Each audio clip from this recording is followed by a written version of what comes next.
very often in our life we go through a lot of pain.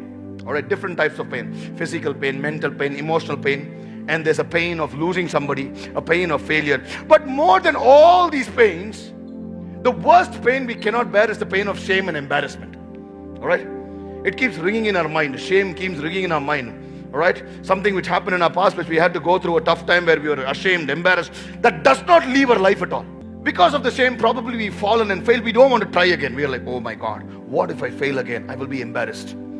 What if I tell people that I'm still praying again? What if I tell people that I'm still waiting for this breakthrough? What if it doesn't happen? I will be embarrassed.